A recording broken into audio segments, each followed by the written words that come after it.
The lack of diversity prevents the State Department from fully evolving to face our 21st century challenges, and also promotes groupthink and conformity bias. This ultimately harms U.S. foreign policy and hurts the American people.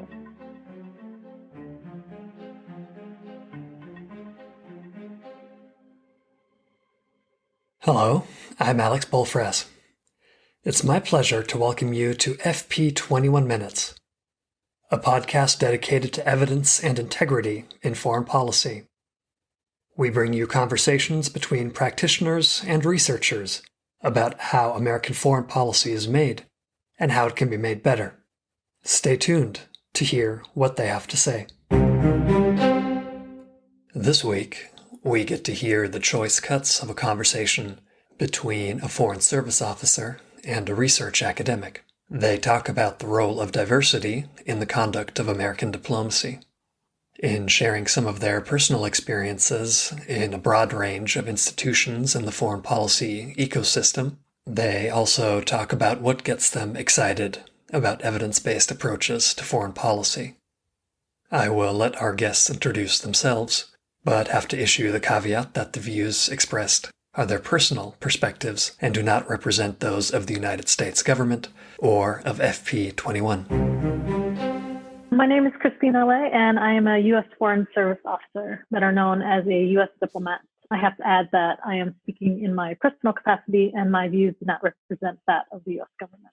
I've worked on narco-trafficking issues in Mexico, human rights issues in Greece during the economic and migrant refugee crisis, South China Sea issues vis-a-vis the Philippines, and political military issues in Japan. I've also worked in the Bureau of Intelligence and Research, which is part of the intelligence community, and as a fellow at the Center for New American Security think tank, known as CNAS. My name is Thomas Scherer, and my dream is to be an academic practitioner, towing the line between academia and policy and practice. My Ph.D. focused on UN peacekeeping operations. After finishing that, I worked in D.C. at the U.S. Institute of Peace for a few years, did some research on peace and economics with a project in Afghanistan and one in Nigeria. And then for the last 2 years, I've been working at UC San Diego with a small research lab called the Center for Peace and Security Studies. Evidence and data has shown that diverse teams perform better. And I believe a diverse diplomatic corps would more effectively formulate and implement foreign policy in our national interests and build stronger relationships with foreign governments and their people and promote peace and economic prosperity worldwide. A lack of diversity undermines our ability to represent America overseas, and it harms the policymaking process and the quality of that foreign policy. We can't really build a vast network of foreign relationships and gain insight on a diversity of perspectives if our foreign policy is conducted at the highest levels with people who all look and think and see the world alike. I don't know, but unfortunately, the State Department's Foreign Service is nearly 60% male and over 80% Caucasian. While we're recruiting women and minorities, we're not really promoting or retaining this talent, which suggests that our personnel systems need examination. The lack of diversity prevents the State Department and foreign policy from fully evolving to face our 21st century challenges, and also promotes groupthink and conformity bias that results in blind spots and keeps out diverse points of view. So this ultimately harms U.S. foreign policy and hurts the American people. For example, if we're seeking to analyze a political situation in a foreign country, and we only interact with that country's foreign policy elite, we're missing out on the bigger picture of how women and minorities, immigrants, religious groups, and others affect these decisions. And we can't gain access and the platform to reach these diverse audiences if we don't gain their trust. And to me, what better way to gain their trust than having a U.S. diplomat who speaks the language fluently, knows the history and the culture, and can find those unique commonalities such as a shared gender, an immigration story, or an understanding of racial injustice to be able to open hearts and minds to our democratic ideals. And ultimately, this is good for the American people because a more secure and prosperous world reinforces our national security and prosperity at home. So that's really why I believe that if the State Department took on more data-driven measures, we'll be in a better position to analyze and evaluate, formulate, and implement foreign policies. And data and empiric evidence should also be the basis for performance evaluation, assignment, and our promotion systems, which not only would result in a more equitable and transparent system and save taxpayers millions of dollars, it would also remove systemic and institutional barriers that prevent women and minorities from advancing.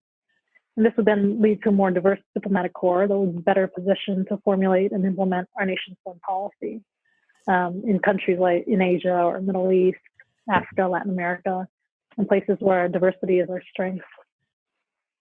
This is both incredibly inspiring and exciting, and also very frustrating that this seems like a no-brainer. How is this still a problem?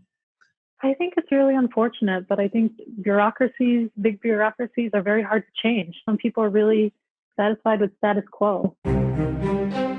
A small experience I've had at the Institute of Peace, we had a pre-doc program. So for young scholars to fund them to complete their dissertation. And during my time there, the VP got very interested in how is the program doing in terms of diversity and inclusion. And so we collected a lot of stats throughout the whole application process. And the problem pretty much came from the people going on to advanced academic careers are a distinct subsection of the population. If you just start at that high level, it's already way too late. And that the problem is, there's problems certainly at that high level institutions, but there's also just a systemic problem that's much broader. I see it as in 3 layers. You have like you said, people at the top, so that's appointments, people who've advanced in their 20, 25, 30-year careers and reached that level. And then you have recruitment, what you're talking about, where you get these diverse people in. But then there's also one of the major issues that I don't think most people really pay attention to because it's the hardest, which is retention. How to keep people in a system, keep them satisfied in a system and want to continue advancing in that if there are institutional barriers for them to advance. It's interesting that the U.S. Institute of Peace was focused on that. I think that self-awareness is great. It was also a drop in the bucket. That idea of multiple viewpoints resonates with part of why I'm excited about fp21, or a research problem we keep coming back to, is how humans, we just work in a way that is so based on our own experiences. One of my favorite books on this problem is called Analogies of War, by an author who made the point that during the Vietnam War, whether policy officials were pro or were for or against escalation and more troops and continuing the war, they pretty much relied on 2 metaphors, whether they thought of the Berlin crisis or of the experience either the Indonesian or Philippine insurgency. But the idea that we can be so one-tracked and just think of the couple cases we maybe learned about in our master's program or in our personal experience, and just don't have the means to think about that broader picture. And so to me, what you're saying resonates, that one obvious way to help deal with that is bring in people with more diverse backgrounds, more diverse education. So you'll bring in that additional information. And then part of my work that I'm excited about, that makes me excited about fp21, is some of the ideas we've been working on to try to capture information from a broader spectrum of experiences and crises and make it easier for policymakers to be able to deal with that wealth of information. We have a bunch of case studies sitting on shelves. We have a bunch of great experience somewhere out there, and we just don't have good processes or tools for making that accessible and bringing it together. Going back to our previous conversation about reforms and diversity and why that matters in foreign policy, I think in the State Department, assignments matter. So if you land a top assignment in your career, it opens up doors and pathways to success. And it's not necessarily a skill that you gain in an assignment, but sometimes more importantly, who you gain access to that opens up the opportunities when you're bidding on your next position. So diplomats who have like the sponsorship of a well-known senior diplomat will be highly regarded for future assignments, while an equally talented, employee officer serving without those connections may be set back in their career advancement. So it's really subjective, and moreover, biases against women and minorities in leadership roles affect their selection for these top assignments as well. So it really matters who more than your own qualifications, which I think is a huge problem in the State Department. And while there are problems in this existing process of getting your next assignment, I think that there are solutions to fix it. So one of the biggest changes I'd like to see is a complete overhaul of the Foreign Service assignments process.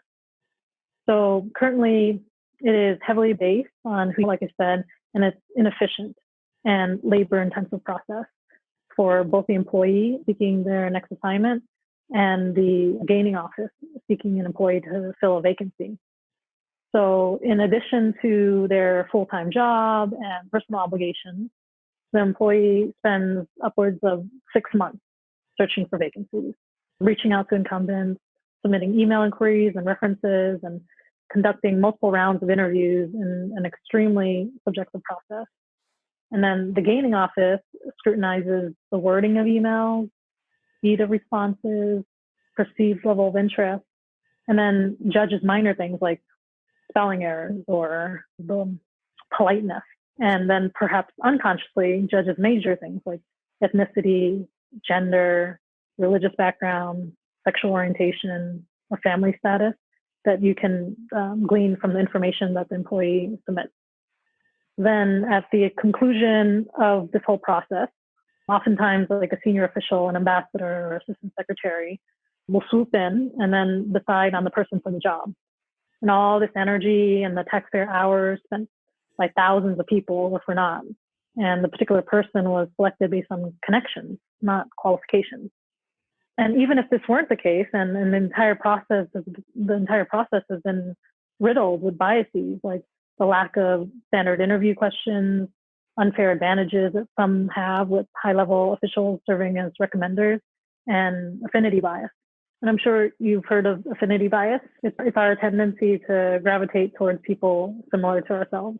How it applies in this case is this might mean hiring or promoting someone who shares the same race and gender, age, or educational background that you have. So taking into account that the senior foreign service is made up of nearly 70% men and almost 90% Caucasians, it would be fair to say that some of this bias plays a role in the assignment selection. And then essentially, if you don't look, act, and think like the status quo, the assignments and promotion systems make it much harder for you to make it to the top, change the system. Think about it. Don't you think it would be easy to mentor someone who's just like you? You see yourself in someone else and you want to, make sure they don't make the same mistakes that you made. So there's this incredibly complicated system that's inefficient and in itself has plenty of room for bias. But it's also often sidelined in order for senior kingmakers to continue to uphold the status quo and appoint people like them. So this feels, I think the technical term is a lose-lose. Yeah, it's an extremely inefficient system. But what I do want to emphasize is instead of the system that basically exploits professional and personal time of employees and hiring managers, because you have to do this all on your own time while you're doing your full-time job, is hugely subjective. And it advantages those who have been exposed at an early age to navigate social and office etiquette and the art of self-promotion, or people who have mentors who have shown them the way. So I think that an assignment system managed from the Human Resources Bureau would create a more transparent and equitable process, focused on diplomats' qualifications and potential rather than who, and it would save taxpayers millions of dollars. What I'm thinking is a one-stop shop for bidding on assignments, where employees submit their resumes and cover letters to HR with their priorities in terms of professional, family, or medical considerations. And then the State Department would eliminate biases. It would standardize position criteria and interview questions and conduct interviews with 2 or more interviewers through the same medium, such as by phone, use a points-based rubric or rating scorecard, and anonymize cover letters, resumes, and recommendation letters.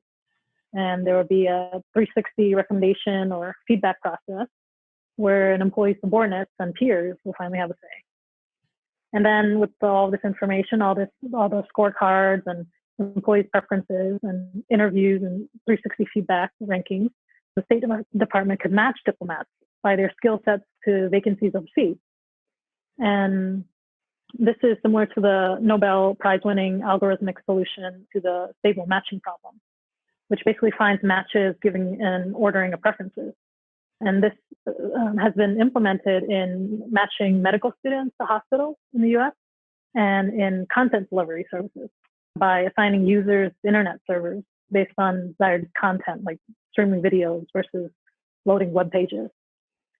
So basically, what I want people to take away from this is that by using data-driven measures in the State Department's personnel systems, it would lead to a more diverse diplomatic corps, which would be better positioned to formulate and implement our nation's policies. And that sounds like a win-win. I've been thinking about what's gone on in the U.S. this past summer and the ongoing protests. And I know that in the wake of these long overdue national conversations on racial injustice in America, there have been numerous articles and calls for reform in the State Department. I think it's caused a lot of self-reflection for private sector and government as well, like a reckoning in terms of how representation matters and how this affects our nation. And I'm really supportive of a lot of these recommendations that have appeared in articles and numerous publications. And I've also advocated for many of them myself. But I think what makes me excited about fp21 and what I envision a successful fp21 is that data-driven and evidence-based reforms would go a longer way in affecting change compared to any kind of narrow symbolic reform that can be really deeply unsatisfying for people and also can be demoralizing if they're viewed as check-the-box solutions. So evidence and data will help make these institutional changes permanent, while symbolic reforms like creating chief diversity officer positions, and this is a fantastic idea and I fully support, but that kind of change tends to be subjective and it can be easily eliminated with the change of senior officials. Data-driven reforms, I think, are more effective than subjective ones. And subjective reforms can easily be subverted to preserve the status quo. And, you know, what I mentioned today about the assignments process, it might seem like a no-brainer to some or completely radical to others. What I want people to understand is that the impact of that, of an overhaul of the assignments process, would be massive. It would save money and time and also create transparency and efficiently allocate human resources. It also raise morale, hitting at the retention issue I mentioned before, and basically remove some barriers to advancement for diverse groups. And this would result in a better foreign policy that would harness the power of America's strength and its diversity, which is a competitive advantage that many other countries don't have. So my vision for success would be moving towards data-driven and empiric evidence-based foreign policy that I think would be really difficult to turn over with changes of administrations or changes with leadership. And it would really hit at some of these institutional and systemic barriers for a lot of minorities and women. There's a saying that the future is already here. It's just not evenly distributed. There's a parallel for the US government, where the use of evidence is already here. It's just not evenly distributed. That's what came to mind when I read last week's fp21 newsletter discussing the release of the National Intelligence Council's latest Global Trends report. I hope you have a chance to subscribe and read the newsletter as well. That's all we thought you might want to hear this week. If it wasn't, you can file a complaint at podcast@fp21.org. Encouraging comments and ideas for future episodes are, of course, welcome too. The podcast is brought to you by fp21, a nonprofit dedicated to the promotion of evidence and integrity in American foreign policy. You can find out more about the organization, how to get involved, and subscribe to our newsletter on our website at fp21.org. We tweet at fp21org. Special thanks to our intern, Michelle Wright, and to Ronan McDermott for composing our theme music.